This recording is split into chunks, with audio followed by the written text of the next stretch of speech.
प्रिय विद्यार्थियों, ऑनलाइन कक्षा शिक्षण में आप सभी का स्वागत है।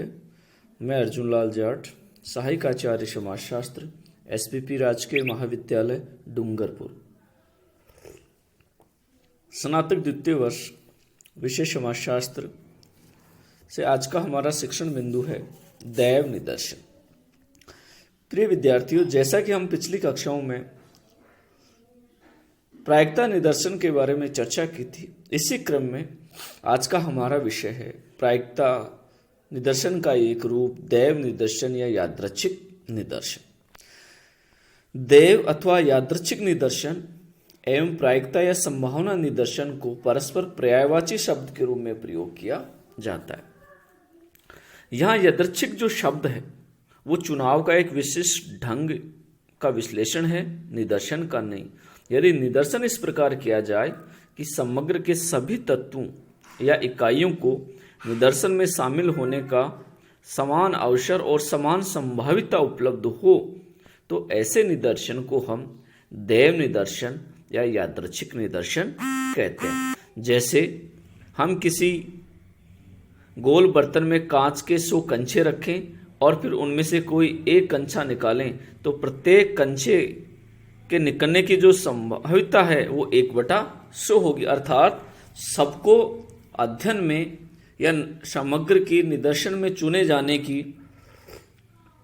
सब इकाइयों को समान अवसर प्राप्त होता है। तो प्रिय विद्यार्थियों, यादृच्छिक या दैव निदर्शन का अर्थ हुआ कि ऐसा निदर्शन जिसमें समग्र की प्रत्येक इकाई को निदर्शन में चुने जाने की संभावना समान रूप से बनी रहती है, दैव निदर्शन कहते हैं। इसी संदर्भ में गुडे और हार्ट ने अपनी परिभाषा देते हुए लिखा कि दैव निदर्शन में समग्र की इकाइयों को इस प्रकार क्रमबद्ध किया जाता है कि चयन प्रक्रिया में उस समग्र की प्रत्येक इकाई के चयन की समान संभावना बनी रहती है। अर्थात सब इकाइयों को समग्र की इकाई के रूप में निदर्शन में शामिल होने का समान अवसर मिलता है। इसी प्रकार हार्पर लिखते हैं कि एक दैव निदर्शन वह निदर्शन है जिसका चयन इस आधार पर हुआ है कि प्रत्येक की समग्र की प्रत्येक इकाई को निदर्शन में शामिल होने का समान अवसर मिलता है। तो इस प्रकार से प्रिय विद्यार्थियों, हम कह सकते हैं कि दैव निदर्शन या यादृच्छिक निर्देशन एक ऐसा निर्देशन है जिसमें समग्र की प्रत्येक इकाई को निदर्शन में शामिल होने का समान अवसर मिलता है।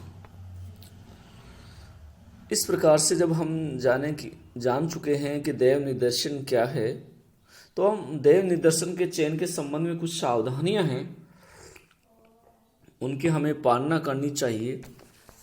जैसे नंबर 1 है, समग्र की इकाइयाँ स्पष्ट हों और उनकी सूची तैयार की जाए। इकाइयों का आकार लगभग समान हो, प्रत्येक इकाई एक दूसरे से स्वतंत्र हो, प्रत्येक इकाई को निदर्शन में चुनाव का समान अवसर मिले, निदर्शन चयन की विधि स्वतंत्र होनी चाहिए, अध्ययनकर्ता की प्रत्येक इकाई तक सुलभ पहुंच होनी चाहिए तथा चुनी हुई इकाइयों को न तो छोड़ा जाना चाहिए और न ही उनका प्रतिस्थापन किया जाना चाहिए। तो दैव निदर्शन के समय समग्र को चुनते समय हमें इन बातों का ध्यान रखना चाहिए। आइए अब हम बात करते हैं दैव निदर्शन के प्रकार के बारे में। तो प्रिय विद्यार्थियों, दैव निदर्शन को 6 प्रकारों में बांटा गया है। पहला है लॉटरी मेथड, लॉटरी विधि। जैसा कि हम सब जानते हैं कि लॉटरी के माध्यम से समग्र में से कुछ इकाइयों का चयन किया जाता है। इसके लिए कागज की पर्ची आदि का उपयोग इसमें किया जाता है। दूसरी है कार्ड प्रणाली। इस प्रकार की जो प्रणाली है वो लॉटरी प्रणाली से मिलती जुलती है। इसमें